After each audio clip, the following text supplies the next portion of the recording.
Hello guys, नमस्ते।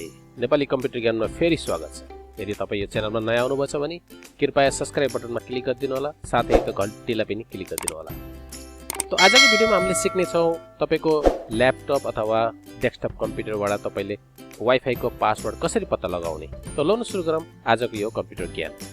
तो सबैभन्दा पहिला तपाईले के गर्नुस्, यहाँ तपाईले हेर्न सक्नुहुन्छ यो टास्क बारमा राइट साइडमा तपाईको यो वाइफाई को आइकन देख्नुभछ है त। यो वाइफाई को आइकनमा तपाईले जस्ट राइट क्लिक गर्नुस् अनि तपाईले हेर्नुस् यहाँ open network and internet settings छ, त्यसमा क्लिक गरिदिनु होला। यसपछि यसको यो सेटिङ को डायलग बक्स आउँछ अथवा विन्डो खुल्छ हैन। त्यसमा तल जानुस् होला, यहाँ नेटवर्क एन्ड शेयरिङ सेन्टर भन्ने छ, त्यसमा क्लिक गरिदिनुस्। र यसपछि गएर तपाईको यो वाइफाई तपाईले के नामको वाइफाई राख्नु भछ यो यहाँ देख्न सक्नुहुन्छ हैन। त त्यसमा फेरि के गर्नु होला, तपाईले क्लिक गरिदिनुस्।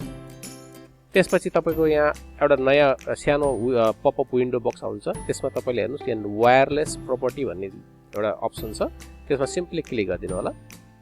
र क्लिक गरेपछि तपाईको यो सेक्युरिटी अप्सनमा जानुस्। यो सेक्युरिटी अप्सनमा गएपछि तपाईले यो डट डट डट डट देख्नुभछ, यो भनेको तपाईको पासवर्ड छ। तपाईको सानो एउटा यहाँ तल एउटा चेक बक्स छ हैन, सो क्यारेक्टर्स भनेपछि यसमा क्लिक गरिदिनुस् न, यसमा भएको पासवर्ड यहाँ डिस्प्ले हुने गर्छ। त कस्तो लाग्यो तपाईको आजको यो भिडियो?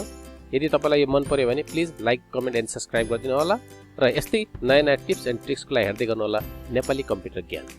Thanks for watching.